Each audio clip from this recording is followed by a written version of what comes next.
दोस्तों नमस्कार, स्वागत है आपका हमारे YouTube चैनल उद्देश्य क्लासेस 91 में। दोस्तों हम लोग यूपीएससी यानी कि संघ लोक सेवा आयोग द्वारा आयोजित पूर्व वर्षों की प्रश्नों की जो श्रृंखला देख रहे थे, उसके तहत दोस्तों हमारा सब्जेक्ट चल रहा था विज्ञान एवं प्रौद्योगिकी, और उसमें टॉपिक देख रहे थे दोस्तों हम अन्य नवीन प्रौद्योगिकियां, ठीक है, यानी कि अदर न्यू टेक्नोलॉजीज हम देख रहे थे। जिससे संबंधित दोस्तों हम क्या कर रहे हैं, 2023 से लेकर 2011 तक जितने भी प्रश्न पूछे गए हैं उन प्रश्नों को हम लोग दोस्तों सावधानी पूर्वक हल कर रहे थे। जिसमें दोस्तों अब तक हम लोगों ने 2018 तक के प्रश्नों को ऑलरेडी हल कर लिया है, जिससे संबंधित वीडियोस हमारे चैनल पर ऑलरेडी अपलोडेड की जा चुकी हैं। चलिए 2018 में पूछे गए प्रश्न को एक बार और देखेंगे, फिर आगे के प्रश्नों की तरफ बढ़ेंगे।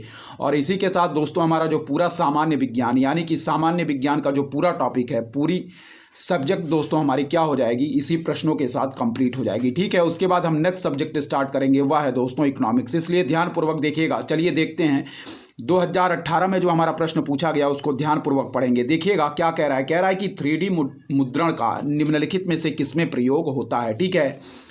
कह रहा है दोस्तों हमारा 3 डायमेंशनल मुद्रण का निम्नलिखित में से किसमें प्रयोग होता है। तो पहला पॉइंट हमारा कह रहा है, ध्यानपूर्वक देखिए क्या कह रहा है, ठीक है, इंपॉर्टेंट है, देखिएगा। देखिए कह रहा है कि 3D मुद्रण का निम्नलिखित में से किसमें प्रयोग होता है। तो पहला पॉइंट कह रहा है कि मिष्ठान की चीज बनाने में, क्या है, कह रहा है मिष्ठान की चीजें बनाने में। दूसरा कह रहा है कि जैव इलेक्ट्रॉनिकी कण के निर्माण में। तीसरा कह रहा है कि ऑटोमोटिव उद्योग में। चौथा कह रहा है दोस्तों पुनर्निर्माणकारी शल्यकर्म में। पांचवा कह रहा है दत्त यानी कि डेटा संसाधन प्रौद्योगिकियों में, ठीक है। तो इसमें सही ऑप्शन मार्क करेंगे, यानी कि ऑप्शन डी। हमारे पांचों ही पॉइंट जो इसमें दिए गए हैं, फर्स्ट, सेकंड, थर्ड, फोर्थ और फिफ्थ, ये सभी पॉइंट दोस्तों इस प्रश्न के संदर्भ में सही दिए गए हैं। फिर देखिएगा कह रहा है कि 3D मुद्रण का निम्नलिखित में से किसमें प्रयोग होता है। तो पहला पॉइंट कह रहा है कि मिष्ठान की चीजें बनाने में।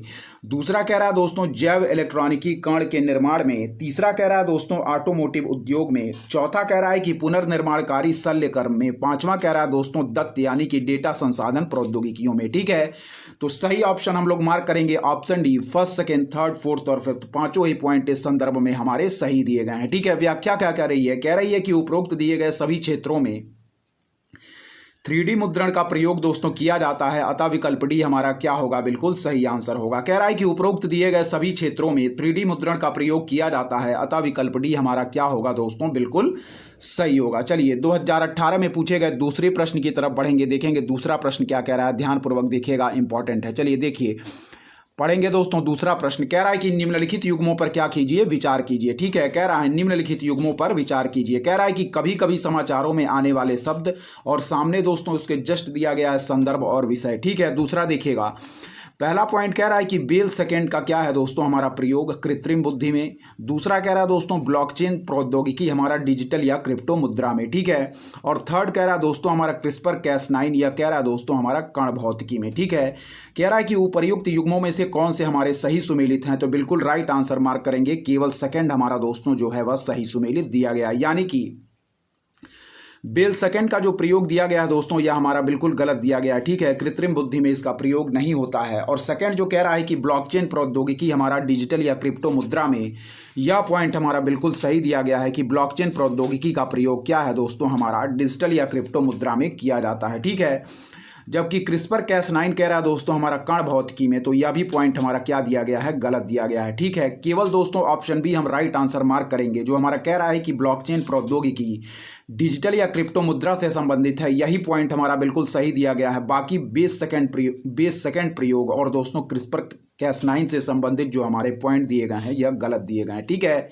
तो ऑप्शन बी हम लोगों ने बिल्कुल राइट आंसर मार्क किया। व्याख्या ध्यानपूर्वक देखिएगा क्या कह रहा है। कह रहा दोस्तों बेल सेकंड का जो प्रयोग होता है वह दोस्तों क्या होता है, हमारा कण भौतिकी में होता है। इस पॉइंट को याद रखिएगा, ठीक है। कह रहा है बेल सेकंड का प्रयोग दोस्तों हमारा क्या होता है, कण भौतिकी में होता है। और सेकंड जो कह रहा है कि ब्लॉकचेन प्रौद्योगिकी, इसका प्रयोग दोस्तों डिजिटल या क्रिप्टो मुद्रा में होता है, ठीक है। और थर्ड जो कह रहा है कि क्रिस्पर Cas9, इसका प्रयोग दोस्तों हमारा क्या होता है, जीनोम एडिटिंग में, ठीक है। इस पॉइंट को याद रखिएगा। फिर देखिए कह रहा हमारा कि बेल सेकंड का प्रयोग दोस्तों याद रखिए क्या है, हमारा कण भौतिकी में होता है। और सेकंड कह रहा है कि ब्लॉकचेन प्रौद्योगिकी, तो इसका प्रयोग दोस्तों हम डिजिटल या क्रिप्टो मुद्रा में करते हैं। जबकि थर्ड हमारा जो क्रिस्पर Cas9 है, इसका प्रयोग दोस्तों याद रखिए हम जीन एडिटिंग में करते हैं, अतः केवल सेकंड हमारा क्या है, सही सुमेलित वर्ग दिया गया है, ठीक है। इस पॉइंट को याद रखिएगा, ठीक है। चलिए बढ़ेंगे 2016 में पूछे गए प्रश्नों की तरफ, जो हमारी अन्य नवीन प्रौद्योगिकियों से संबंधित प्रश्न पूछे गए हैं। ठीक है, ध्यानपूर्वक देखिएगा, इंपॉर्टेंट है। 2016 से संबंधित प्रश्न को देखेंगे। देखिए, कह रहा है कि कभी कभी समाचारों में दोस्तों क्या है हमारा, नेट मीटरिंग निम्नलिखित में से किसको प्रोत्साहित करने के संदर्भ में देखा जाता है। फिर देखिएगा, कभी कभी समाचारों में दोस्तों नेट मीटरिंग निम्नलिखित में से किसको प्रोत्साहित करने के संदर्भ में देखा जाता है। तो बिल्कुल राइट आंसर मार्क करेंगे, परिवारों अथवा उपभोक्ताओं द्वारा सौर ऊर्जा का उत्पादन और उपभोग। ठीक है, इस पॉइंट को याद रखिएगा। क्या कह रहा है, ध्यानपूर्वक देखिएगा, फिर से देखेंगे। कह रहा है कि कभी कभी समाचारों में नेट मीटरिंग निम्नलिखित में से किसको प्रोत्साहित करने के संदर्भ में देखा जाता है। तो परिवारों या उपभोक्ताओं द्वारा सौर ऊर्जा का उत्पादन और उपयोग। ठीक है, इस पॉइंट को याद रखिएगा, परिवारों या उपभोक्ताओं द्वारा सौर ऊर्जा का उत्पादन और उपयोग। या दोस्तों हमारा क्या है, जो पॉइंट है वह नेट मीटरिंग से संबंधित है। इस पॉइंट को याद रखिएगा। ठीक है, कह रहा है कि कभी कभी समाचारों में नेट मीटरिंग निम्नलिखित में से किसको प्रोत्साहित करने के संदर्भ में देखा जाता। तो ऑप्शन ए बिल्कुल राइट आंसर मार्क करेंगे, परिवारों / उपभोक्ताओं द्वारा सौर ऊर्जा का उत्पादन और उपयोग। इस पॉइंट को याद रखिएगा, ऑप्शन ए हमारा बिल्कुल राइट आंसर होगा। इस प्रकार के प्रश्नों को याद रखें दोस्तों, इस प्रकार के 2 या 3 प्रश्न जरूर परीक्षाओं में पूछ लिए जाते हैं। ठीक है, चलिए इसकी व्याख्या देखेंगे, क्या दिया गया है, ध्यानपूर्वक देखिएगा, व्याख्या इंपॉर्टेंट है। ठीक है, चलिए व्याख्या इसकी हम पढ़ते हैं। देखिए, चलिए दोस्तों देखेंगे। कह रहा है कि नेट मीटरिंग हमारा क्या है, स्कीम सौर ऊर्जा को बढ़ावा देने के लिए लाई गई है। फिर देखिएगा, कह रहा है कि नेट मीटरिंग स्कीम हमारी सौर ऊर्जा, ठीक है, यानी कि सोलर एनर्जी को बढ़ावा देने के लिए लाई गई है। इसके तहत दोस्तों उपभोक्ता अपने घर पर सोलर प्लांट लगाकर बिजली पैदा कर सकेंगे। क्या है, इसके तहत उपभोक्ता अपने घर पर सोलर प्लांट लगाकर बिजली पैदा कर सकेंगे। इसके अंतर्गत दोस्तों क्या है, माह में जितनी यूनिट बिजली उपभोक्ता सोलर प्लांट से पैदा करेंगे, कंपनी बिजली बिल में हर माह उतनी यूनिट की छूट देती है। क्या है, फिर देखिए, इसके अंतर्गत माह में जितनी यूनिट बिजली दोस्तों उपभोक्ता सोलर प्लांट से पैदा करेंगे, कंपनी बिजली बिल में हर माह उतनी यूनिट की छूट देती है। ठीक है, कह रहा है कि सोलर प्लांट से बिजली को अन्य स्थानों पर भेजने के लिए दोस्तों ग्रिड से जोड़ा जाएगा। ठीक है, कह रहा है कि घर में दोस्तों बाई डायरेक्शनल मीटर लगाना होगा। इसमें कितनी बिजली ग्रिड में भेजी जाएगी और कितने घर में प्रयुक्त होगी, दोनों की रीडिंग दर्ज होगी। ठीक है, कह रहा है सोलर प्लांट से बिजली को अन्य स्थानों पर भेजने के लिए ग्रिड से जोड़ा जाएगा और घर में दोस्तों बाई डायरेक्शनल मीटर लगाना होगा। ठीक है, इसमें कितनी बिजली ग्रिड में भेजी जाएगी और कितनी घर में प्रयुक्त होगी, दोनों की रीडिंग दोस्तों दर्ज रहेगी। मीटर बाजार से उपभोक्ता को स्वयं खरीदना होगा। इसे बिजली विभाग के अधिकारी सील करेंगे। ठीक है, विशेषज्ञों के अनुसार 9 किलोवाट का संयंत्र लगाने में तकरीबन दोस्तों 2 लाख रुपए का खर्च आता है। इसमें प्रतिदिन दोस्तों 4 से 5 यूनिट बिजली पैदा की जाती है। इस पॉइंट को याद रखिएगा। फिर देखिएगा, कह रहा है कि नेट मीटरिंग स्कीम दोस्तों सौर ऊर्जा को बढ़ावा देने के लिए लाई गई है। इसके तहत दोस्तों उपभोक्ता अपने घर पर सोलर प्लांट लगाकर बिजली पैदा कर सकेंगे। इसके अंतर्गत दोस्तों क्या है, माह में जितनी यूनिट बिजली उपभोक्ता सोलर प्लांट से पैदा करेंगे, कह रहा है कि कंपनी बिजली बिल में हर माह उतनी यूनिट की छूट देती है। ठीक है, सोलर प्लांट से बिजली को अन्य स्थानों पर भेजने के लिए ग्रिड से जोड़ा जाएगा। घर में दोस्तों बाई डायरेक्शनल मीटर लगाना होगा। इसमें कितनी बिजली ग्रिड में भेजी जाएगी और कितने घर में प्रयुक्त होगी, दोनों की रीडिंग दोस्तों दर्ज होगी। मीटर बाजार से उपभोक्ता को स्वयं खरीदना होगा। इसे बिजली विभाग के अधिकारी दोस्तों सील करेंगे। ठीक है, विशेषज्ञों के अनुसार 9 किलोवाट का संयंत्र लगाने में तकरीबन 2 लाख रुपए का खर्च आता है और इसमें प्रतिदिन 4 से 5 यूनिट बिजली पैदा की जाती है। इस पॉइंट को याद रखिएगा। ठीक है, चलिए 2015 से संबंधित प्रश्नों को हम देखेंगे, इंपॉर्टेंट है, ध्यानपूर्वक देखिए। चलिए देखेंगे, कह रहा दोस्तों हमारा 2015 में जो पूछा गया प्रश्न है उसको देखिएगा। क्या कह रहा है, कह रहा है कि स्वास्थ्य क्षेत्र में नैनो टेक्नोलॉजी के उपयोग के संदर्भ में निम्नलिखित कथनों में से कौन से हमारे सही हैं। इस पॉइंट को ध्यान रखिएगा। चलिए देखिए, कह रहा दोस्तों ध्यानपूर्वक देखिएगा, पढ़ेंगे। कह रहा है कि स्वास्थ्य क्षेत्र में नैनो टेक्नोलॉजी के उपयोग के संदर्भ में निम्नलिखित कथनों में से कौन से हमारे सही हैं। ठीक है, तो पहला पॉइंट कह रहा है कि नैनो टेक्नोलॉजी के द्वारा दोस्तों क्या है, लक्ष्य युक्त औषधि प्रदान करना, यानी कि टारगेटेड ड्रग डिलीवरी हमारा संभव कर दिया गया है। फिर देखिएगा, नैनो टेक्नोलॉजी के द्वारा लक्ष्य युक्त औषधि प्रदान करना, यानी कि टारगेटेड ड्रग डिलीवरी संभव कर दिया गया है। ठीक है, दूसरा पॉइंट देखिएगा कि नैनो टेक्नोलॉजी जीन उपचार यानी कि जीन थेरेपी में एक बड़ा योगदान दे सकती है। ठीक है, फिर देखिएगा, तो इसमें बिल्कुल राइट आंसर जो हम मार्क करेंगे वह है ऑप्शन सी, यानी कि फर्स्ट और सेकेंड दोनों ही पॉइंट हमारे इस संदर्भ में सही दिए गए हैं। फिर देखिएगा, कह रहा है हमारा कि स्वास्थ्य क्षेत्र में नैनो टेक्नोलॉजी के उपयोग के संदर्भ में निम्नलिखित कथनों में से कौन से हमारे सही हैं। तो पहला पॉइंट कह रहा है कि नैनो टेक्नोलॉजी के द्वारा लक्ष्य युक्त औषधि प्रदान करना, यानी कि टारगेटेड ड्रग डिलीवरी संभव कर दिया गया है। और दूसरा कह रहा है कि नैनो टेक्नोलॉजी जीन उपचार यानी कि जीन थेरेपी में एक बड़ा योगदान दे सकती है। ठीक है, फिर देखिएगा कि नैनो टेक्नोलॉजी के द्वारा लक्ष्ययुक्त औषधि प्रदान करना संभव कर दिया गया, बिल्कुल सही। और सेकंड कह रहा है कि नैनो टेक्नोलॉजी जीन उपचार यानी कि जीन थेरेपी में एक बड़ा योगदान दे सकती है। तो दोनों ही पॉइंट दोस्तों हमारे इस संदर्भ में सही दिए गए हैं। व्याख्या भी इस प्रश्न की इंपॉर्टेंट है। चलिए व्याख्या देखिएगा क्या कह रहा है, ध्यानपूर्वक देखिएगा। ठीक है, चलिए पढ़ते हैं व्याख्या को, ध्यानपूर्वक देखिए।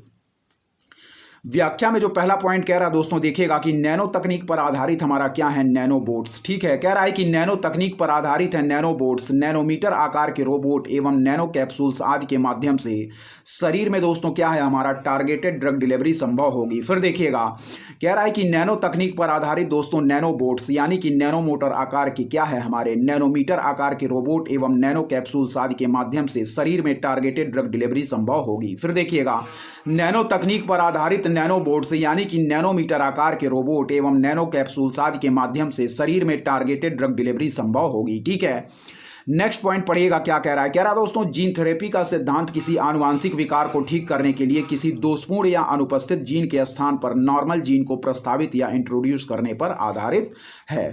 फिर देखिएगा कह रहा है हमारा जीन थेरेपी का सिद्धांत किसी आनुवांशिक विकार को ठीक करने के लिए किसी दोषपूर्ण या अनुपस्थित जीन के स्थान पर नॉर्मल जीन को प्रस्तावित करने पर आधारित है। ठीक है, कह रहा है कि प्रभावी जीन थेरेपी की राह में सबसे बड़ी बाधा है दोस्तों इन जेनेटिक पदार्थों का स्थानांतरण। ठीक है, फिर देखिएगा कह रहा है कि प्रभावी जीन थेरेपी की राह में सबसे बड़ा बाधा है दोस्तों इन जेनेटिक पदार्थों का स्थानांतरण है। ठीक है, कह रहा है कि परंपरागत रूप से इन जेनेटिक पदार्थों के स्थानांतरण के लिए विषाणुओं का वाहक के रूप में प्रयोग किया जाता है, किंतु यह अधिक प्रभावी नहीं है। ठीक है, एवं इसके अनेक दोस्तों क्या हैं, हमारे साइड इफेक्ट भी हैं। इसलिए नैनो पार्टिकल्स के सूक्ष्म आकार एवं अधिक सुरक्षित होने एवं उनके लचीलेपन के कारण वे न केवल कोशिका में आसानी से दोस्तों अंतरक्रिया कर सकते हैं, बल्कि वायरस से अधिक भार की वहन कर जीन थेरेपी में बड़ा योगदान दे सकते हैं।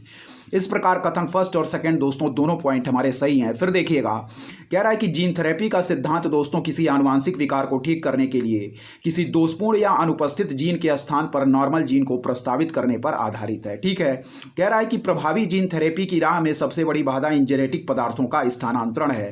कह रहा है कि परंपरागत रूप से इन जेनेटिक पदार्थों के स्थानांतरण के लिए विषाणुओं का वाहक के रूप में प्रयोग किया जाता है, किंतु यह अधिक प्रभावी नहीं है एवं इसके अनेक दोस्तों क्या हैं, साइड इफेक्ट भी हैं। इसलिए नैनो पार्टिकल्स के सूक्ष्म आकार एवं अधिक सुरक्षित होने एवं उनके लचीलेपन के कारण वे न केवल कोशिका में आसानी से अंतरक्रिया कर सकते, बल्कि वायरस से अधिक भार भी वहन कर जीन थेरेपी में बड़ा योगदान दे सकते हैं। इस प्रकार कथन फर्स्ट और सेकंड दोनों ही पॉइंट हमारे सही दिए गए हैं और हम लोगों ने आंसर मार्क किया था दोस्तों ऑप्शन सी, यानी कि फर्स्ट और सेकंड दोनों ही पॉइंट हमारे सही दिए गए थे। चलिए आगे के प्रश्नों की तरफ बढ़ेंगे दोस्तों, ध्यानपूर्वक देखिएगा। आगे के प्रश्न भी हमारे इंपॉर्टेंट दिए गए हैं। अब हम बढ़ेंगे 2012 में पूछे गए प्रश्नों की तरफ। ठीक है, ध्यानपूर्वक देखिएगा, इंपॉर्टेंट होंगे दोस्तों हमारे 2012 में जो प्रश्न पूछे गए हैं। ठीक है, उनको ध्यानपूर्वक देखिएगा क्या हमारे प्रश्न कह रहे हैं, इंपॉर्टेंट है। चलिए देखते हैं।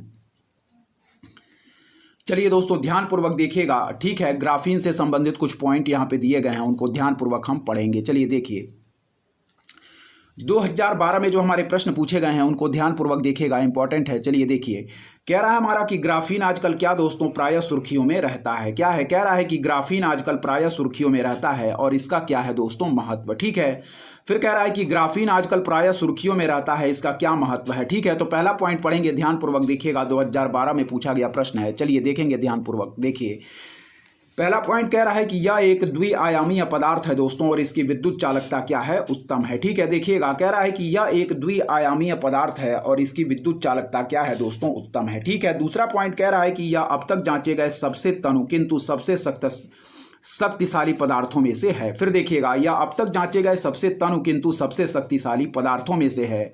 और तीसरा पॉइंट कह रहा है कि यह पूर्णतः सिलिकॉन से बना होता है और इसकी चाक्षुष से दोस्तों पारदर्शिता उच्च होती है। ठीक है, चौथा पॉइंट कहेंगे कि इसका टच स्क्रीन दोस्तों एलसीडी और कार्बनिक एलईडी के लिए चालक इलेक्ट्रोड के रूप में इस्तेमाल किया जा सकता है। चारों पॉइंट दोस्तों ध्यानपूर्वक याद रखेगा। फिर देखिएगा कि ग्राफीन आजकल प्रायः दोस्तों सुर्खियों में रहता है। कह रहा है कि यह एक द्विआयामीय पदार्थ है और इसकी विद्युत चालकता क्या है दोस्तों, उत्तम है।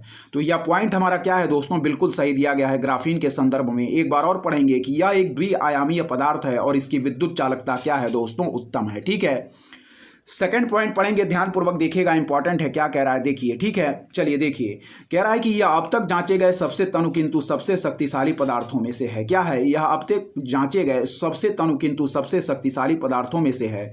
तो यह भी पॉइंट हमारा ग्राफीन के संदर्भ में सही दिया गया है। जबकि जो दोस्तों हमारा क्या कह रहा है, थर्ड पॉइंट कह रहा है, ध्यानपूर्वक देखिएगा क्या कह रहा है। थर्ड पॉइंट कह रहा है कि यह पूर्णतः दोस्तों सिलिकॉन से बना होता है और इसकी चाक्षुष से दोस्तों पारदर्शिता उच्च होती है। तो यह पॉइंट दोस्तों हमारा क्या है, गलत दिया गया है। ठीक है, चौथा पॉइंट पढ़ेंगे, क्या कह रहा है, ध्यानपूर्वक कह रहा है कि इसका टच स्क्रीन दोस्तों एलसीडी और कार्बनिक एलईडी के लिए चालक इलेक्ट्रोड के रूप में इस्तेमाल किया जा सकता।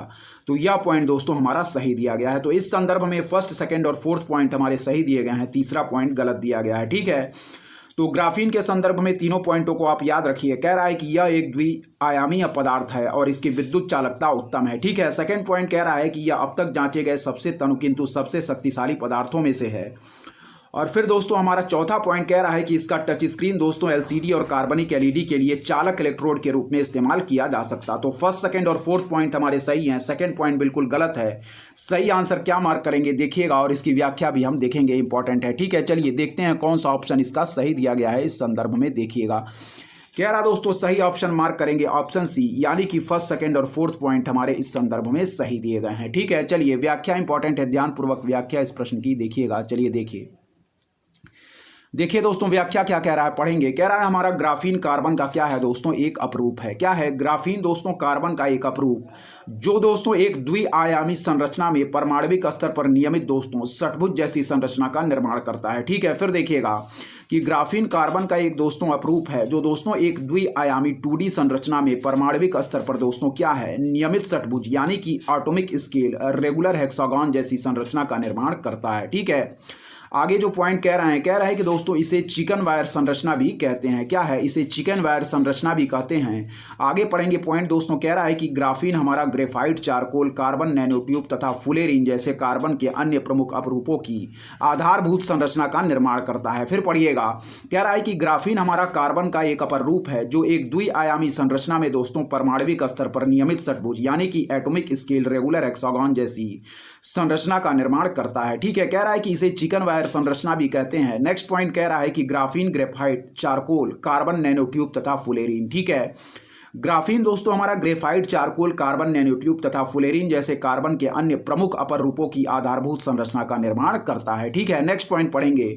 कह रहा दोस्तों हमारे ग्राफीन में कई विशिष्ट गुण पाए जाते हैं, जिनको हम ध्यानपूर्वक पढ़ेंगे। चलिए देखिएगा। ठीक है, कह रहा है कि ग्राफीन में कई विशिष्ट गुण पाए जाते हैं। चलिए पहला पॉइंट पढ़ेंगे कि सबसे मजबूत इस्पात से दोस्तों ग्राफीन हमारा 100 गुना अधिक मजबूत होता है। ठीक है, फिर देखिएगा कि सबसे मजबूत इस्पात से दोस्तों हमारा ग्राफीन क्या होता है, 100 गुना अधिक मजबूत होता है। दूसरा पॉइंट कह रहा है कि यह उष्मा व विद्युत का क्या होता है दोस्तों, सुचालक होता है। ठीक है, कह रहा है कि यह उष्मा व विद्युत का सुचालक होता है। और थर्ड पॉइंट कह रहा है दोस्तों यह लगभग दोस्तों क्या होता है, पारदर्शी होता है। ठीक है, कह रहा है यह लगभग दोस्तों पारदर्शी होता है। नेक्स्ट पॉइंट पढ़ेंगे कि शोधों से इसमें दोस्तों द्विध्रुवीय क्या है, शोधों से इसमें द्विध्रुवीय ट्रांजिस्टर प्रभाव तथा आवेश का बैलिस्टिक संचरण जैसे गुण भी पाए जाते हैं। फिर देखिएगा, शोधों से इसमें दोस्तों द्विध्रुवीय ट्रांजिस्टर प्रभाव तथा आवेश का बैलिस्टिक संचरण जैसे गुण भी पाए जाते हैं। नेक्स्ट पॉइंट पढ़िएगा क्या कह रहा है, ध्यानपूर्वक देखिएगा। नेक्स्ट पॉइंट जो कह रहा है वह कह रहा है हमारा कि ग्राफीन दोस्तों क्या है, ग्राफीन कार्बन का एकमात्र रूप है जिसमें दोस्तों क्या है, प्रत्येक परमाणु। ठीक है, कह रहा है प्रत्येक परमाणु हमारे दोनों तरफ से रासायनिक अभिक्रिया के लिए क्या है दोस्तों, उपलब्ध होता है। ठीक है, फिर देखिएगा, ग्राफीन कार्बन का एकमात्र रूप है जिसमें दोस्तों प्रत्येक परमाणु दोनों तरफ से रासायनिक अभिक्रिया के लिए दोस्तों उपलब्ध होता है, इसकी 2D संरचना के कारण। ठीक है, नेक्स्ट पॉइंट पढ़िएगा, यह बहुत दोस्तों हल्का, पतला क्या है, लोचदार तथा मजबूत होता है। इस पॉइंट को याद रखिएगा। फिर से देखेंगे, कह रहा दोस्तों ग्राफीन में कई विशिष्ट गुण पाए जाते हैं। जैसे पहला पॉइंट कह रहा है दोस्तों कि सबसे मजबूत इस्पात से ग्राफीन 100 गुना अधिक मजबूत होता है। दूसरा पॉइंट कि यह उष्मा व विद्युत का सुचालक होता है। तीसरा पॉइंट कह रहा है कि यह लगभग दोस्तों क्या होता है, पारदर्शी होता है। ठीक है, कह रहा दोस्तों यानी हमारा चौथा पॉइंट कि शोधों से इसमें द्विध्रुवीय ट्रांजिस्टर प्रभाव यानी कि बाइपोलर ट्रांजिस्टर इफेक्ट तथा आवेश का बैलिस्टिक संचरण, बैलिस्टिक ट्रांसपोर्ट जैसे गुण भी पाए जाते हैं। नेक्स्ट पॉइंट कह रहा है कि ग्राफीन कार्बन का एकमात्र रूप है दोस्तों जिसमें प्रत्येक परमाणु दोनों तरफ से रासायनिक अभिक्रिया के लिए उपलब्ध होता है। ठीक है, इसकी 2D यानी कि दोस्तों 2 डायमेंशनल संरचना के कारण। ठीक है, फिर कह रहा है कि यह बहुत हल्का, पतला, लोचदार तथा मजबूत होता है। इस पॉइंट को भी याद रखिएगा। चलिए ग्राफीन के अनुप्रयोग पढ़ेंगे दोस्तों, ध्यानपूर्वक देखिएगा। ग्राफीन के अनुप्रयोग कह रहा है कि इसका प्रयोग दोस्तों क्या है, इसका प्रयोग हम कहाँ कर सकते हैं, वह है दोस्तों हल्के, पतले, लचीले, मजबूत डिस्प्ले स्क्रीन यथा दोस्तों एलसीडी एलईडी में चालक इलेक्ट्रोड के रूप में किया जाता। फिर से पढ़िएगा, ग्राफीन के अनुप्रयोग पहला पॉइंट कह रहा है कि इसका प्रयोग दोस्तों हल्के, पतले, लचीले, मजबूत डिस्प्ले स्क्रीन यथा दोस्तों एलसीडी एलईडी में चालक इलेक्ट्रोड के रूप में किया जाता। नेक्स्ट पॉइंट पढ़ेंगे कि विद्युत सर्किट यानी कि दोस्तों इलेक्ट्रिक सर्किट, सोलर सेल तथा विभिन्न चिकित्सकीय, रासायनिक व औद्योगिक प्रक्रियाओं में इसका अनुप्रयोग होता है। फिर पढ़ेंगे, कह रहा है कि ग्राफीन के अनुप्रयोग पहला पॉइंट कह रहा है कि इसका प्रयोग दोस्तों हल्के, पतले, लचीले, मजबूत डिस्प्ले स्क्रीन यथा दोस्तों एलसीडी एलईडी में चालक इलेक्ट्रोड के रूप में किया जाता। ठीक है। नेक्स्ट पॉइंट पढ़ेंगे कि विद्युत सर्किट यानी कि इलेक्ट्रिक सर्किट, सोलर सेल तथा दोस्तों विभिन्न चिकित्सकीय, रासायनिक व औद्योगिक प्रक्रियाओं में इसका अनुप्रयोग होता है। ठीक है। आगे कुछ और भी पॉइंट दिए गए दोस्तों, उसको देखेंगे, फिर नेक्स्ट प्रश्न की तरफ हम बढ़ेंगे। ध्यानपूर्वक देखिएगा, इंपॉर्टेंट है। ठीक है। चलिए देखते हैं आगे क्या हमारे प्रश्न दिए गए हैं। ठीक है। चलिए देखिएगा, ध्यानपूर्वक देखिएगा दोस्तों क्या पॉइंट दिए गए हैं, इंपॉर्टेंट है हमारे, पढ़ेंगे ध्यानपूर्वक। चलिए देखिए। ठीक है। ध्यानपूर्वक देखिएगा। कह रहा दोस्तों चिकित्सा के क्षेत्र में इसका उपयोग दोस्तों ऊतक अभियांत्रिकी, बायो इमेजिंग, पॉलीमर श्रृंखला अभिक्रिया, ड्रग डिलीवरी आदि में है। इस पॉइंट को याद रखिएगा। ठीक है। क्या कह रहा है, ध्यानपूर्वक देखिएगा फिर से। कह रहा दोस्तों कि चिकित्सा के क्षेत्र में यानी कि दोस्तों हेल्थ के क्षेत्र में इसका उपयोग हमारा ऊतक अभियांत्रिकी में, बायो इमेजिंग में, पॉलीमर श्रृंखला अभिक्रिया में व ड्रग डिलीवरी आदि में होता है। इस पॉइंट को याद रखिएगा। ठीक है। नेक्स्ट पॉइंट पढ़ेंगे, ऊर्जा उत्पादन व भंडारण में भी इसका उपयोग दोस्तों होता है। ठीक है। इस पॉइंट को याद रखिएगा। दोनों पॉइंट फिर से पढ़ेंगे कि चिकित्सा के क्षेत्र में इसका उपयोग दोस्तों ऊतक अभियांत्रिकी, बायो इमेजिंग, पॉलीमर श्रृंखला अभिक्रिया, ड्रग डिलीवरी आदि में, और नेक्स्ट पॉइंट कह रहा है कि ऊर्जा उत्पादन व भंडारण में भी इसका उपयोग होता है। इस पॉइंट को याद रखिएगा। ठीक है। चलिए दोस्तों 2012 में जो हमारा दोस्तों सेकंड प्रश्न पूछा गया है उसको ध्यानपूर्वक पढ़ेंगे, देखेंगे क्या कह रहा है हमारा दूसरा प्रश्न, इंपॉर्टेंट है। ठीक है। चलिए देखिए, पढ़ेंगे दोस्तों। कह रहा है कि जीवभार गैसीकरण को भारत में ऊर्जा संकट के धारणीय यानी कि सस्टेनेबल हलों में से एक समझा जाता। इस संदर्भ में दोस्तों कौन कौन से कथन हमारे सही दिए गए हैं। फिर देखिएगा, जीवभार गैसीकरण को भारत में ऊर्जा संकट के धारणीय यानी कि सस्टेनेबल हलों में से एक समझा जाता।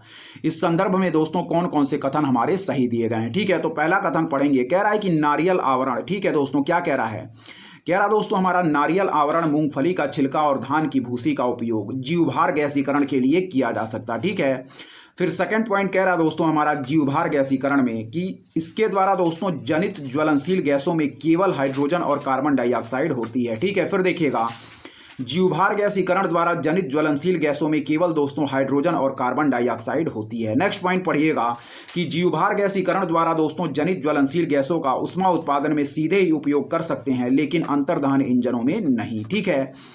तो इसमें दोस्तों फिर से पढ़ेंगे प्रश्न को। कह रहा है कि जीवभार गैसीकरण को भारत में ऊर्जा संकट के धारणीय हलों में से एक समझा जाता।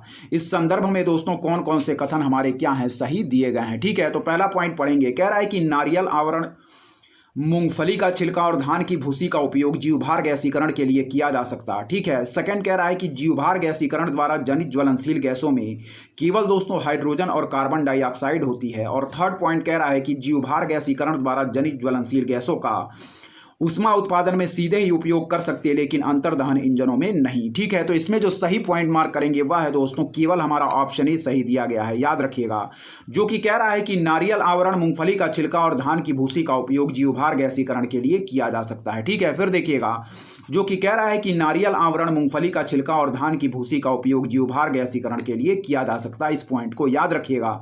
यह पॉइंट दोस्तों हमारा क्या है, प्रश्न कह रहा था कि जीवभार गैसीकरण को भारत में ऊर्जा संकट के धारणीय हलों में से एक समझा जाता। इस संदर्भ में केवल फर्स्ट कथन हमारा सही दिया गया है, जबकि सेकंड और थर्ड पॉइंट हमारे गलत दिए गए हैं। ठीक है। तो सही ऑप्शन हम लोगों ने मार्क किया केवल फर्स्ट। व्याख्या इंपॉर्टेंट है, ध्यानपूर्वक व्याख्या इसकी देखिएगा क्या कह रहा है। ठीक है। सही ऑप्शन केवल हम लोगों ने फर्स्ट मार्क किया है, व्याख्या इंपॉर्टेंट है, ध्यानपूर्वक पढ़ेंगे। देखिए व्याख्या में जो दोस्तों पहला पॉइंट कह रहा है कि नारियल आवरण, मूंगफली का छिलका और धान की भूसी का उपयोग जीवभार गैसीकरण के लिए किया जाता, तो यह पॉइंट हमारा बिल्कुल सही दिया गया है। फिर देखिएगा, कह रहा है कि नारियल आवरण, मूंगफली का छिलका और धान की भूसी का उपयोग जीवभार गैसीकरण के लिए किया जाता, तो यह पॉइंट दोस्तों हमारा बिल्कुल सही होगा। फिर देखिएगा, नारियल आवरण, मूंगफली का छिलका और धान की भूसी का उपयोग जीवभार गैसीकरण के लिए किया जाता, तो यह पॉइंट दोस्तों हमारा बिल्कुल सही होगा। नेक्स्ट पॉइंट पढ़िएगा कि जीवभार गैसीकरण द्वारा दोस्तों जनित ज्वलनशील गैसों में carbon monoxide, hydrogen, nitrogen, carbon dioxide, methane तथा जलवाष्प होती है। इन गैसों का मिश्रण ही दोस्तों क्या कहलाता है, हमारा प्रोड्यूसर गैस कहलाता है। फिर देखिएगा कि जीवभार गैसीकरण द्वारा जनित ज्वलनशील गैसों में कार्बन मोनोऑक्साइड दोस्तों, hydrogen, nitrogen, carbon dioxide, methane तथा जलवाष्प होती है। ठीक है, इन गैसों का मिश्रण ही दोस्तों प्रोड्यूसर गैस कहलाता है। फिर देखिएगा जीवभार गैसीकरण द्वारा जनित ज्वलनशील गैसों में carbon monoxide, hydrogen, nitrogen, carbon dioxide, methane तथा जलवाष्प होती है और इन गैसों का मिश्रण ही दोस्तों क्या है, हमारा प्रोड्यूसर गैस कहलाता है। नेक्स्ट पॉइंट पढ़ेंगे, कह रहा है कि प्रोड्यूसर गैस का उपयोग दोस्तों आंतरिक दहन इंजन के परिचालन, दिष्ट ऊष्मा उपकरणों में, फर्नेस ऑयल के प्रतिस्थापक के रूप में और मेथेनॉल के उत्पादन में किया जा सकता। उल्लेखनीय है कि मेथेनॉल न केवल ईंधन बल्कि ऊष्मा इंजनों और उद्योगों में रासायनिक उपयोग के लिए प्रयुक्त किया जाता है। फिर पढ़िएगा कि प्रोड्यूसर गैस का उपयोग दोस्तों आंतरिक दहन इंजन के परिचालन, दिष्ट ऊष्मा उपकरणों में, फर्नेस ऑयल के प्रतिस्थापक के रूप में और मेथेनॉल के उत्पादन में किया जा सकता।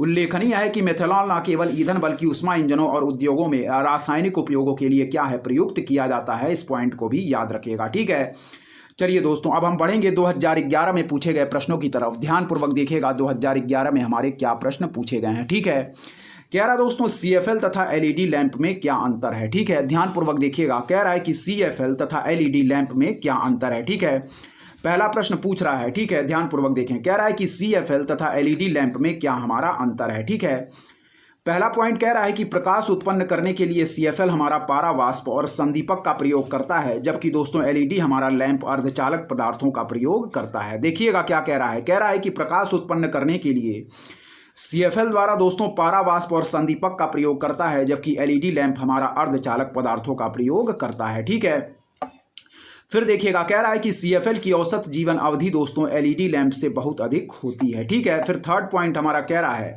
कि LED लैंप की तुलना में दोस्तों CFL क्या है, हमारा कम ऊर्जा सक्षम है। ठीक है, कह रहा है कि LED लैंप की तुलना में CFL दोस्तों हमारा क्या है, कम ऊर्जा सक्षम है। ठीक है, फिर देखिएगा कह रहा है कि CFL तथा LED लैंप में दोस्तों क्या अंतर है, ध्यानपूर्वक देखिएगा। ठीक है, क्या कह रहा है, पहला पॉइंट कह रहा है कि प्रकाश उत्पन्न करने के लिए दोस्तों CFL हमारा पारा वाष्प और संदीपक का प्रयोग करता, जबकि LED लैंप अर्धचालक पदार्थों का प्रयोग करता है। फिर देखिएगा प्रकाश उत्पन्न करने के लिए CFL पारा वाष्प और संदीपक का प्रयोग करता, जबकि LED लैंप दोस्तों अर्धचालक पदार्थों का प्रयोग करता है। दूसरा पॉइंट कह रहा है कि CFL की औसत जीवन अवधि दोस्तों LED लैंप से बहुत अधिक होती है। और तीसरा पॉइंट कह रहा है कि LED लैंप की तुलना में दोस्तों CFL हमारा कम ऊर्जा सक्षम है। ठीक है, फिर देखिएगा कि CFL तथा LED लैंप में क्या अंतर है। तो पहला पॉइंट कह रहा है कि प्रकाश उत्पन्न करने के लिए CFL हमारा पारा वाष्प और संदीपक का प्रयोग करता, जबकि LED लैंप दोस्तों अर्धचालक पदार्थों का प्रयोग करता है। ठीक है, सेकंड पॉइंट कह रहा है कि CFL की औसत जीवन अवधि LED लैंप से बहुत अधिक होती है। और थर्ड पॉइंट कह रहा है कि LED लैंप की तुलना में दोस्तों CFL हमारा कम ऊर्जा सक्षम है। इस पॉइंट को याद रखिएगा। ठीक है, चलिए दोस्तों इस प्रश्न के ऑप्शन देखेंगे और व्याख्या भी हम देखेंगे क्या दिया गया है। ध्यानपूर्वक देखते रहिए, सारे प्रश्न दोस्तों हमारी आगामी परीक्षा की दृष्टि से मोस्ट इंपॉर्टेंट है, इसलिए जितने भी प्रश्नों की हम लोग हल कर रहे हैं और इसकी व्याख्या देख रहे हैं, सारे प्रश्नों को आप लोग ध्यानपूर्वक देखते चलेंगे। ठीक है दोस्तों, इंपॉर्टेंट है। चलिए दोस्तों इस प्रश्न के ऑप्शन भी देखेंगे और व्याख्या भी हम देखेंगे ध्यानपूर्वक क्या दिया गया। चलिए दोस्तों देखिएगा, ठीक है, इसके ऑप्शन क्या दिए हैं। कह रहा है कि उपर्युक्त में से कौन कौन से कथन हमारे सही हैं। तो हम लोग सही ऑप्शन जो मार्क करेंगे दोस्तों वह है हमारा ऑप्शन सी, यानी कि इस संदर्भ में फर्स्ट और थर्ड पॉइंट बिल्कुल सही दिए गए हैं। बाकी के पॉइंट दोस्तों जो हमारा सेकंड कह रहा है वह पॉइंट हमारा गलत दिया गया। ठीक है, व्याख्या इंपॉर्टेंट है, देखिएगा क्या कह रहा है व्याख्या। चलिए देखते हैं, ध्यानपूर्वक देखिए। ठीक है, कह रहा है हमारा दोस्तों CFL यानी कि कॉम्पैक्ट फ्लोरोसेंट लैंप। ठीक है, क्या कह रहा है, कह रहा दोस्तों कॉम्पैक्ट CFL जिसे हम कहेंगे कॉम्पैक्ट फ्लोरोसेंट लैंप दोस्तों क्या है, एक प्रकार का फ्लोरोसेंट लैंप है। ठीक है, फिर देखिएगा CFL जिसे हम कहते हैं दोस्तों कॉम्पैक्ट फ्लोरोसेंट लैंप, एक प्रकार का दोस्तों फ्लोरोसेंट लैंप है। इसकी जीवन अवधि दोस्तों हमारी LED यानी कि लाइट एमिटिंग डायोड से दोस्तों बहुत कम होती है। फिर देखिएगा CFL जिसे हम दोस्तों कहेंगे कॉम्पैक्ट फ्लोरोसेंट लैंप, एक प्रकार का दोस्तों क्या है, हमारा फ्लोरोसेंट लैंप है। ठीक है, इसकी जीवन अवधि दोस्तों LED यानी कि लाइट एमिटिंग डायोड से बहुत कम होती है। और लाइट एमिटिंग डायोड की जीवन अवधि दोस्तों लगभग 50,000 घंटे, जबकि CFL की जीवन अवधि दोस्तों लगभग 8,000 घंटे होती है। इन दोनों में क्या है दोस्तों, निम्नलिखित अंतर है। फिर पढ़िएगा,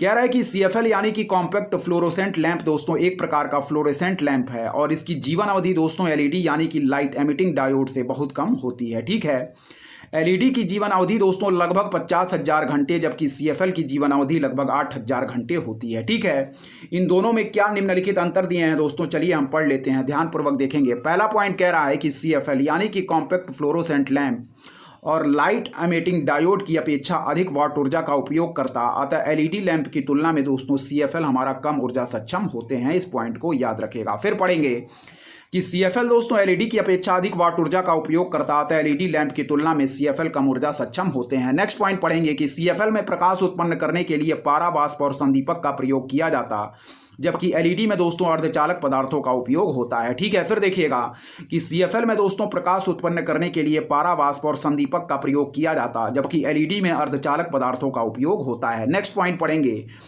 कह रहा दोस्तों ध्यानपूर्वक देखिएगा कि LED बल्बों पर हमारे क्या है, कम तापमान का कोई प्रभाव नहीं पड़ता, जबकि CFL बल्ब दोस्तों क्या है, -10 डिग्री फ़ारेनहाइट से कम ताप पर नहीं जलते। फिर देखिएगा LED बल्बों पर दोस्तों कम तापमान का कोई प्रभाव नहीं पड़ता, जबकि CFL बल्ब हमारे -10 फ़ारेनहाइट से कम तापमान पर नहीं जलते हैं। इस पॉइंट को याद रखिएगा। फिर देखिएगा LED बल्बों पर कम तापमान का, ठीक है, कोई प्रभाव नहीं पड़ता, जबकि CFL बल्ब दोस्तों हमारे क्या है, ध्यानपूर्वक देखिएगा, इंपॉर्टेंट है। ठीक है, देखिए, चलिए देखिए दोस्तों क्या कह रहा है। कह रहा है हमारा LED बल्बों पर कम तापमान का कोई प्रभाव नहीं पड़ता, जबकि CFL बल्ब दोस्तों हमारे -10 फ़ारेनहाइट से कम ताप पर नहीं जलते। इस पॉइंट को याद रखिएगा। अतः कथन फर्स्ट और थर्ड हमारे क्या है, सही हैं, जबकि कथन 2 हमारा क्या है दोस्तों, असत्य है। ठीक है, फिर देखिएगा, कह रहा है कि CFL दोस्तों हमारा LED की अपेक्षा अधिक वाट ऊर्जा का उपयोग करता है, अतः LED लैंप की तुलना में CFL हमारे कम ऊर्जा सक्षम होते। सेकंड पॉइंट कह रहा है कि CFL में दोस्तों प्रकाश उत्पन्न करने के लिए पारा वाष्प और संदीपक का प्रयोग किया जाता, जबकि LED में दोस्तों अर्धचालक पदार्थों का उपयोग होता है। इस पॉइंट को याद रखिएगा। ठीक है, फिर थर्ड पॉइंट कह रहा है कि LED बल्बों पर कम तापमान का कोई प्रभाव नहीं पड़ता, जबकि CFL बल्ब दोस्तों -10 फ़ारेनहाइट से कम ताप पर नहीं जलते। इस पॉइंट को याद रखिएगा। अतः कथन फर्स्ट और थर्ड हमारे सही हैं, जबकि कथन 2 हमारा क्या है, असत्य दिया गया है। ठीक है, चलिए आगे के प्रश्नों की तरफ बढ़ेंगे दोस्तों। कह रहा है हमारा कि ऑप्टिकल डिस्क का नया फॉर्मेट जो दोस्तों ब्लूरे डिस्क यानी कि BD के नाम से जाना जाता लोकप्रिय हो रहा, कह रहा है कि यह परंपरागत DVD से किस प्रकार भिन्न है। ठीक है, फिर देखिएगा क्या कह रहा है। कह रहा है कि ऑप्टिकल डिस्क का नया फॉर्मेट जिसे दोस्तों हम लोग क्या कहते हैं, ब्लूरे डिस्क यानी कि BD के नाम से जाना जाता लोकप्रिय हो रहा, यह दोस्तों परंपरागत DVD से किस प्रकार भिन्न है। ठीक है, तो पहला पॉइंट कह रहा है कि DVD मानक परिभाषा वीडियो यानी कि स्टैंडर्ड डेफिनेशन वीडियो को समर्थित करता है, जबकि BD उच्च परिभाषा वीडियो यानी कि हाई डेफिनेशन वीडियो को समर्थित करता है। ठीक है, फिर पढ़ेंगे। कह रहा है कि ऑप्टिकल डिस्क का नया फॉर्मेट जो ब्लूरे डिस्क यानी कि BD के नाम से जाना जाता लोकप्रिय हो रहा, या परंपरागत DV से किस प्रकार भिन्न है। ठीक है, फिर देखिएगा, पहला पॉइंट कह रहा है कि DVD हमारा दोस्तों मानक परिभाषा वीडियो यानी कि स्टैंडर्ड डेफिनेशन वीडियो को समर्थित करता है, जबकि BD दोस्तों हमारा उच्च परिभाषा वीडियो यानी कि हाई डेफिनेशन वीडियो को समर्थित करता है। ठीक है, फिर देखिएगा, ऑप्टिकल डिस्क का नया फॉर्मेट जो ब्लूरे डिस्क के नाम से जाना जाता लोकप्रिय हो रहा, या परंपरागत DVD से किस प्रकार भिन्न है। तो पहला पॉइंट पढ़ेंगे कि DVD मानक परिभाषा वीडियो स्टैंडर्ड डेफिनेशन वीडियो को समर्पित क्या है दोस्तों, समर्थित करता है, जबकि BD हमारा उच्च परिभाषा वीडियो यानी कि हाई डेफिनेशन वीडियो को समर्थित करता है। ठीक है, एक बार और पढ़ेंगे कि DVD मानक परिभाषा वीडियो यानी कि स्टैंडर्ड डेफिनेशन वीडियो को समर्थित करता है, जबकि BD हमारा उच्च परिभाषा वीडियो यानी कि हाई डेफिनेशन वीडियो को दोस्तों समर्थित करता है। ठीक है, चलिए आगे के पॉइंट भी दोस्तों हम ध्यानपूर्वक देखेंगे। इस संदर्भ में जो हमारा लेकिन दोस्तों पहला पॉइंट दिया गया है यह हमारा क्या है, बिल्कुल सही दिया गया है। ठीक है, फिर से पढ़ लेंगे। कह रहा है हमारा कि DVD मानक परिभाषा वीडियो यानी कि हमारा स्टैंडर्ड डेफिनेशन वीडियो को समर्थित करता है, जबकि BD हमारा उच्च परिभाषा वीडियो यानी कि हाई डेफिनेशन वीडियो को समर्थित करता है। यह पॉइंट दोस्तों हमारा क्या है, बिल्कुल सही दिया गया है। ठीक है, चलिए आगे की पॉइंट भी देखेंगे और व्याख्या भी दोस्तों ध्यानपूर्वक देखेंगे। ठीक है, इंपॉर्टेंट है। चलिए देखिएगा क्या कह रहे हैं हमारे आगे के प्रश्न, इंपॉर्टेंट है, ध्यानपूर्वक देखिए। ठीक है, चलिए पढ़ेंगे दोस्तों, देखें आगे के जो ऑप्शन कह रहे हैं दोस्तों, वह कह रहा है कि DVD की तुलना में हमारा क्या है, BD फॉर्मेट यानी कि दोस्तों क्या है हमारा ब्लूरे डिस्क फॉर्मेट क्या है, कह रहा है हमारा कि भंडारण क्षमता कई गुना अधिक है। ठीक है, फिर पढ़ेंगे। कह रहा है कि डीवीडी की तुलना में बीडी फॉर्मेट यानी कि ब्लूरे डिस्क फॉर्मेट की भंडारण क्षमता कई गुना अधिक है। तीसरा पॉइंट कह रहा है दोस्तों ब्लूरे डिस्क की मोटाई हमारी 2.4 mm है, जबकि दोस्तों डीवीडी की मोटाई हमारी क्या है 1.2 mm है। ठीक है, फिर देखिएगा।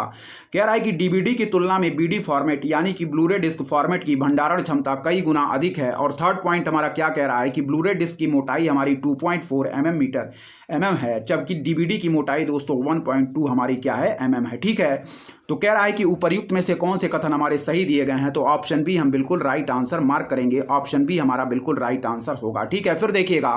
कह रहा है हमारा कि दोस्तों डीवीडी की तुलना में बीडी फॉर्मेट यानी कि ब्लूरे डिस्क फॉर्मेट की भंडारण क्षमता कई गुना अधिक है।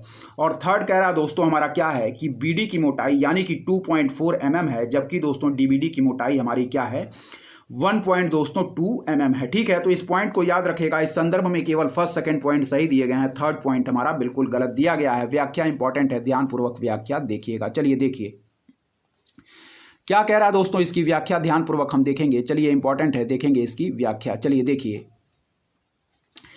क्या रहा दोस्तों हमारा डीवीडी जिसे हम कहते हैं दोस्तों डिजिटल वीडियो डिस्क। क्या है दोस्तों डीवीडी जिसे हम कहते हैं दोस्तों डिजिटल वीडियो डिस्क सीडी यानी कि कॉम्पैक्ट डिस्क का विकसित रूप है, जबकि ब्लूरे डिस्क दोस्तों क्या है हमारा डीवीडी का नवीनतम रूप है। इन दोनों में दोस्तों कुछ प्रमुख भिन्नताएं हैं। फिर देखिएगा। डीवीडी जिसे हम कहते हैं दोस्तों डिजिटल वीडियो डिस्क सीडी यानी कि कॉम्पैक्ट डिस्क का विकसित रूप है। ठीक है, कॉम्पैक्ट डिस्क का विकसित रूप है, जबकि ब्लूरे डिस्क जिसे हम कहेंगे दोस्तों ब्लूरे डिस्क या डीवीडी का दोस्तों क्या है हमारा नवीनतम रूप है। ठीक है, इन दोनों में दोस्तों क्या है कुछ प्रमुख भिन्नताएं हैं जिनको हम ध्यानपूर्वक पढ़ेंगे। चलिए ध्यानपूर्वक देखिएगा। ठीक है, इंपॉर्टेंट है। पहला पॉइंट पढ़ेंगे दोस्तों क्या कह रहा है। कह रहा है दोस्तों डीवीडी जिसे हम कहेंगे डिजिटल वीडियो डिस्क मानक परिभाषा दोस्तों वीडियो यानी कि स्टैंडर्ड डेफिनेशन वीडियो को समर्थित करता है, जबकि बीडी हमारा उच्च परिभाषा वीडियो को समर्थित करता है। ठीक है, फिर देखिएगा। कह रहा दोस्तों हमारा डीवीडी मानक परिभाषा वीडियो यानी कि स्टैंडर्ड डेफिनेशन वीडियो को समर्थित करता है, जबकि बीडी हमारा दोस्तों ब्लूरे डिस्क हमारा क्या करता है उच्च परिभाषा वीडियो को समर्थित करता है। फिर देखिएगा कि डीवीडी दोस्तों मानक परिभाषा वीडियो यानी कि स्टैंडर्ड डेफिनेशन वीडियो को समर्थित करता है, जबकि बीडी दोस्तों हमारा उच्च परिभाषा वीडियो को समर्थित करता है। ठीक है, नेक्स्ट पॉइंट पढ़ेंगे क्या कह रहा है। कह रहा है कि डीवीडी की तुलना में दोस्तों बीडी फॉर्मेट की भंडारण क्षमता कई गुना अधिक है। फिर देखिएगा डीवीडी की तुलना में बीडी फॉर्मेट की भंडारण क्षमता कई गुना अधिक है। ठीक है, कह रहा है कि डीवीडी की तुलना में बीडी फॉर्मेट की भंडारण क्षमता कई गुना अधिक है। ठीक है, नेक्स्ट पॉइंट पढ़ेंगे क्या कह रहा है। डीवीडी की दोस्तों सिंगल साइड की क्षमता हमारी 4.7 GB होती है और डबल साइड की भंडारण क्षमता दोस्तों लगभग 17 GB होती है। वहीं बीडी की एक साइड की भंडारण क्षमता 25 GB होती है। इस पॉइंट को याद रखिएगा। कह रहा है कि डीवीडी की सिंगल साइड की क्षमता दोस्तों 4.7 GB होती है और डबल साइड की भंडारण क्षमता दोस्तों लगभग 17 GB होती है। वहीं बीडी की यानी कि ब्लूरे डिस्क की एक साइड की भंडारण क्षमता 25 GB होती है। ठीक है, नेक्स्ट पॉइंट पढ़ेंगे दोस्तों क्या कह रहा है। कह रहा है कि ब्लूरे डिस्क में दोस्तों 405 क्या है दोस्तों हमारा NM यानी कि 10 से 9 M तरंगदैर्ध्य की दोस्तों नीली लेजर का प्रयोग किया जाता है, जिसके कारण इसकी भंडारण क्षमता अधिक होती है दोस्तों। वहीं क्या है देखिएगा ध्यानपूर्वक। ठीक है, ब्लूरे डिस्क में दोस्तों 405 NM यानी कि 10 से 9 M तरंगदैर्ध्य की नीली लेजर का प्रयोग किया जाता है, जिसके कारण इसकी भंडारण क्षमता दोस्तों अधिक होती है। ठीक है, फिर देखिएगा वहीं डीवीडी में दोस्तों 650 नैनोमीटर तरंगदैर्ध्य की लाल लेजर का प्रयोग किया जाता है, जिससे दोस्तों इसकी भंडारण क्षमता क्या है हमारी बीडी की अपेक्षा कम होती है। इस पॉइंट को याद रखिएगा। ठीक है, फिर देखिएगा क्या कह रहा है।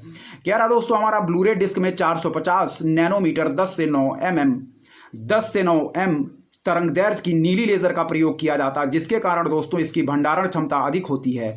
वहीं डीवीडी में दोस्तों 650 नैनोमीटर तरंगदैर्ध्य की लाल लेजर का प्रयोग किया जाता है, जिससे इसकी भंडारण क्षमता ब्लूरे डिस्क की अपेक्षा कम होती है। ठीक है, नेक्स्ट पॉइंट पढ़िएगा दोस्तों। डीवीडी यानी कि दोस्तों डिजिटल वीडियो डिस्क और क्या है दोस्तों ब्लूरे डिस्क दोनों की मोटाई लगभग दोस्तों बराबर होती है। इस पॉइंट को याद रखिएगा। फिर देखिएगा ब्लूरे डिस्क में दोस्तों 450 नैनोमीटर यानी कि 10 से 9 मीटर तरंगदैर्ध्य की नीली लेजर का प्रयोग किया जाता है, जिसके कारण इसकी भंडारण क्षमता अधिक। वहीं दोस्तों डीवीडी यानी कि डिजिटल वीडियो डिस्क में दोस्तों क्या है हमारा 650 नैनोमीटर तरंगदैर्ध्य की लाल लेजर का प्रयोग किया जाता है, जिससे इसकी भंडारण क्षमता बीडी की अपेक्षा कम होती है। कह रहा है कि डीवीडी जिसे हम कहेंगे डिजिटल वीडियो डिस्क और ब्लूरे डिस्क दोनों की मोटाई लगभग बराबर होती है। अतः कथन दोस्तों केवल फर्स्ट और सेकंड हमारे सही हैं। जो तीसरा पॉइंट दिया गया था प्रश्न में वह दोस्तों हमारा गलत दिया गया था। ठीक है, इस पॉइंट को याद रखिएगा, इंपॉर्टेंट है। और इसी के साथ दोस्तों हमारा जो सामान्य विज्ञान का पूरा टॉपिक था, ठीक है, सारे प्रश्न को हम लोगों ने पूरी तरीके से 2023 से लेके 2011 तक जितने भी प्रश्न पूछे गए हैं सारे प्रश्नों को हम लोगों ने पूरी तरीके से कंप्लीट कर लिया है। ठीक है, सामान्य जो हमारा विज्ञान था सारे प्रश्नों को हम लोगों ने पूरी तरीके से कंप्लीट कर लिया है। अब जो नेक्स्ट सब्जेक्ट स्टार्ट करेंगे दोस्तों वह हमारा स्टार्ट होगा इकोनॉमिक्स से संबंधित प्रश्नों को हम देखेंगे। ठीक है, हम लोगों ने दोस्तों अब तक क्या किया है, हम लोगों ने दोस्तों अब तक हिस्ट्री के प्रश्नों को, ठीक है, आर्ट एंड कल्चर के प्रश्नों को, ठीक है, फिर दोस्तों हम लोगों ने पॉलिटी के प्रश्नों को, ज्योग्राफी के प्रश्नों को और साइंस के टॉपिक को पूरी तरीके से कंप्लीट कर लिया है, जिससे संबंधित वीडियोस हमारे चैनल पर ऑलरेडी अपलोडेड की जा चुकी हैं। अब जो नेक्स्ट सब्जेक्ट हम पढ़ेंगे दोस्तों वह है हमारा इकोनॉमिक्स। ठीक है, और इसी के साथ ये पूरी पुस्तक दोस्तों समाप्त हो जाएगी। ठीक है, तो अब जो नेक्स्ट वीडियोस हमारी आएंगी दोस्तों वह इकोनॉमिक्स से संबंधित आएंगी। ध्यानपूर्वक सारे वीडियो को देखते रहिए। आगामी परीक्षा जो 16 जून 2024 को लगी हुई है उसकी दृष्टि से ये सारे प्रश्न दोस्तों हमारे मोस्ट इंपॉर्टेंट होंगे, क्योंकि किसी भी परीक्षा के लिए दोस्तों प्रीवियस ईयर क्वेश्चन हमारे मोस्ट इंपॉर्टेंट होते हैं। ठीक है,